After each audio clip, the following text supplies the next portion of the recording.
Just finished. So I know it's Friday, but today's really a Tuesday in bowl week preparation. So our guys came out yesterday. We actually were practicing at UCF, absolutely awesome facility. So we were able to get kind of a walkthrough and got a little lift and conditioning with them yesterday, and then today whopped out and we kind of did what would be a normal Tuesday practice. Thought it was really good tempo, good energy. Everybody was out there practice. Seth Coleman even practiced today. To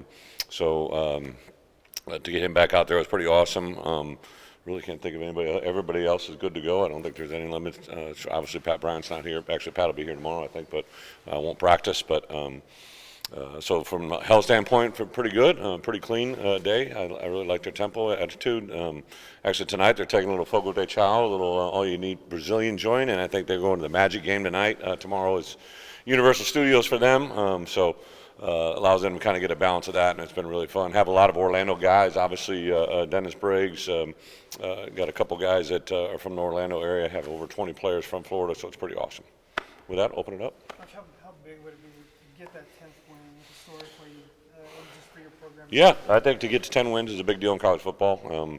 No matter how it comes about, what plays into it, I think anytime you can get to that mark, I've been able to do that a couple times as a head coach. I think that sets your team apart from college football, to be honest. So to be on the verge of it at 9 and trying to get to 10th, but really just to get a win against South Carolina to play an SEC team, I would say that these guys are probably playing as good as anybody in the SEC at the end of the year to win those last 6 games.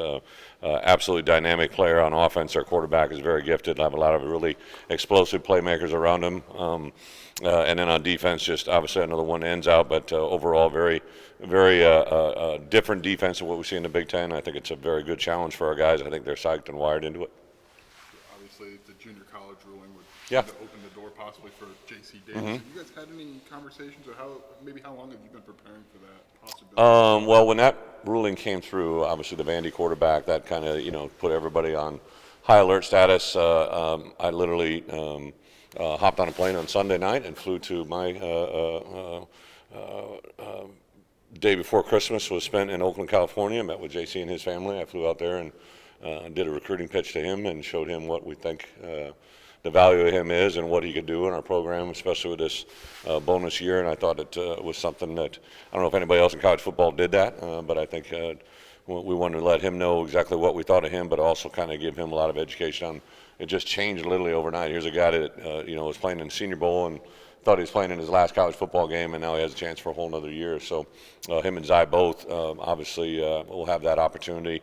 The guys that are on our football team that are JC players, it only applied to the guys who are done with eligibility. So had a good conversation with Zai. I kind of had a feeling this year with the split time that what was going on, he would look for another opportunity. So what we've done with him compared to other guys, he's playing in the bowl game, expect him to play a lot, play very, very well, and then we'll help him find a home, and I offered up my help to help him any way I can. What has JC meant to you guys this year at that primary position? It's a great. You always say this: if you're never talking about your left tackle, it's a good thing, right? He just literally just does what he's supposed to do. I thought the last half of the season, the way he played and the way he kind of engaged in the way we were doing things, it really took his play to a different level. And then, ironically, when I went to the house, it was obviously the December 22nd or 23rd, whatever it was. I was just in his house a year ago in January, on January 4th, and to have that picture in my mind of what he was like then when he first came in the door, his before and after a year with us is incredible. So another great indication of what our program can do, and he's taking full advantage of it. Is there a timing element of all this? Pursuing some other options? Yeah, I think these guys, especially doing their eligibility, they, obviously Pat opted out, right? But so he kind of went into training mode. I think the rest of these guys that were seniors, right? As soon as they're done, they literally usually go start training for the combine or doing that next step for them overall. I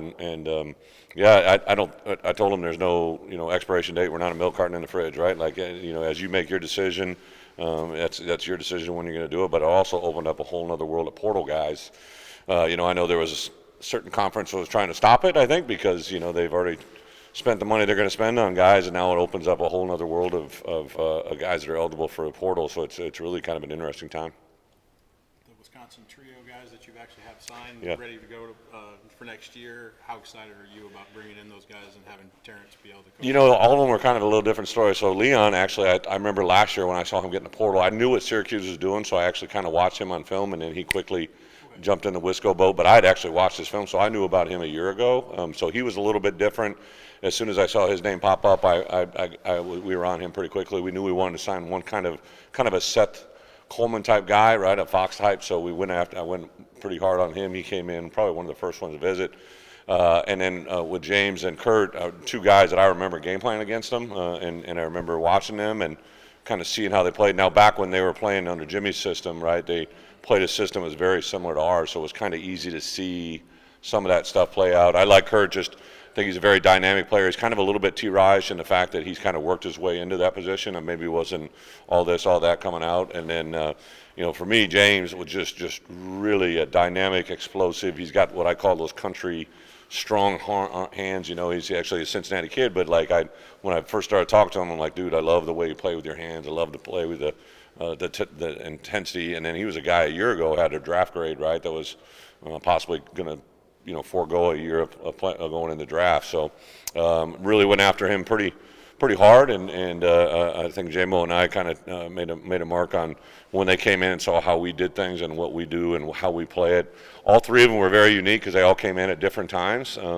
but all of them had their own kind of thing that they were looking for. I know there's a tie to Wisconsin, but all of them I think kind of came here for their own specific reasons. You guys have kind of reloaded up front. You needed to, obviously, but what does that group bring to you, especially with the defense and all the? Well, I think first can't lose sight of the guy. Alex Bray, in my opinion, has had a tremendous growth this year. So really excited about him and what he brought. And then some of those other guys just were able to kind of fill in. Pat Farrell continued to do some very, very good things.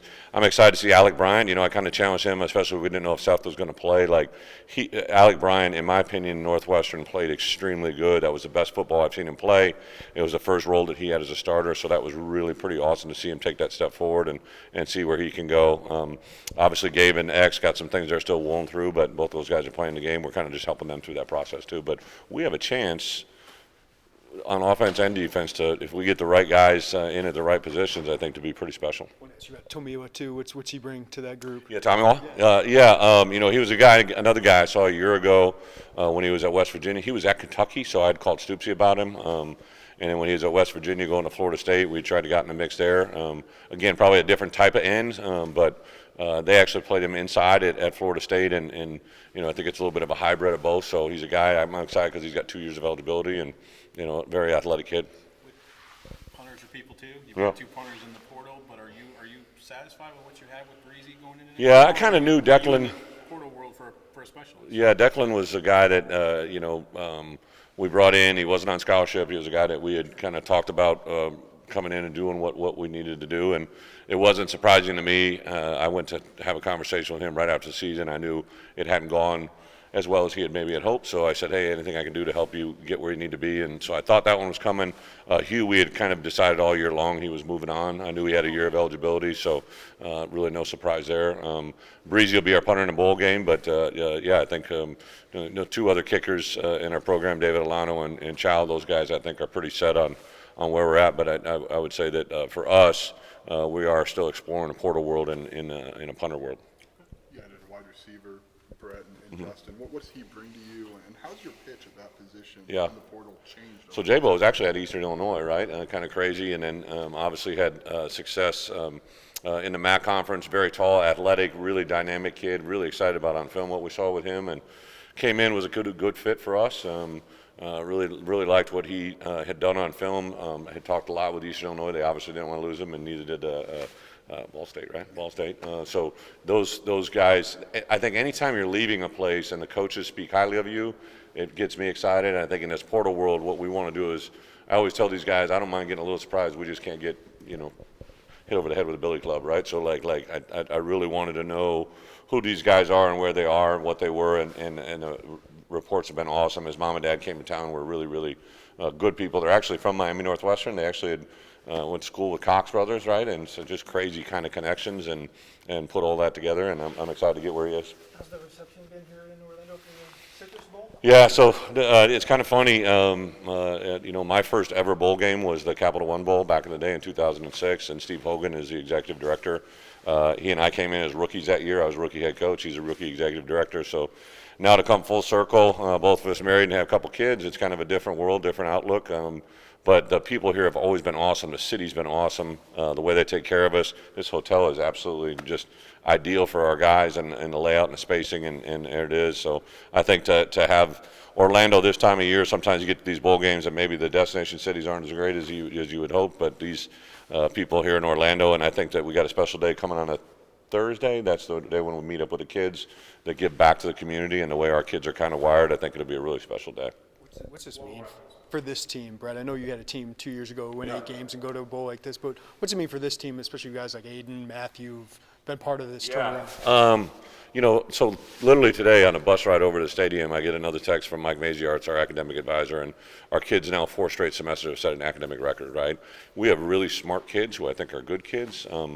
The bowl people, when they're around our players, they talk about just the way our kids are engaged with them and the way they interact, and I don't think all that stuff happens by chance, I'm not saying I got a bunch of choir boys that sing Kumbaya every night, right? But I do think we have good kids that like the game. They like being around it. They have really, today was our 8th practice, bowl practice, and I mean they were flying around, good tempo, great energy. I had a meeting this morning that I walked out of it. I was just incredibly excited to be a part of that room with them. This is a really fun group. Just overall, just the energy they bring. So I think to have a special place in Illinois football history with this group, I think is pretty cool.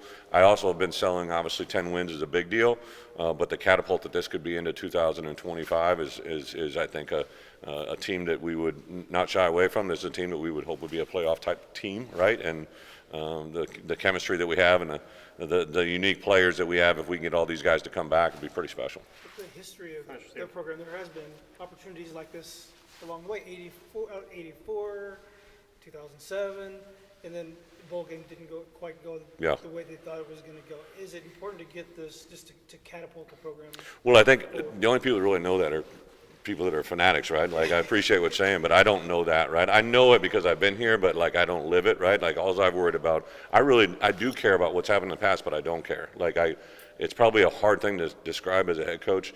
I'm very respectful of everything that's happened in the past. I love when former players come here and all that stuff. I'm very respectful of everything that's been built to come here, but I also think we've been weighted down by the past, right? Like people always want to go back to what it used to be.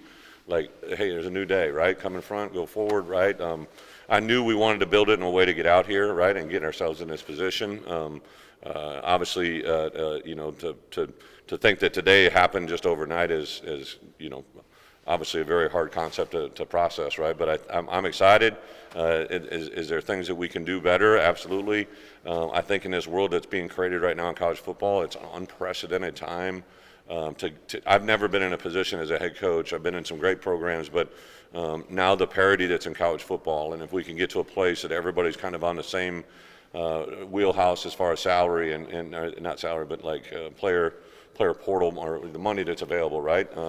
It's a salary cap, however you want to cut it, right? So like this year, I think we finished 5th in the league, and I know the 4 teams that played above us, I think we're all in the 15 million plus cap range, right? Or 20 million, on some of them are in 25 million, and we're literally right at 5 million. So there's 3 or 4 teams that are after us that were 2 or 3 times more salary than we had for players. So I think to get a level playing field is a really awesome time to be to.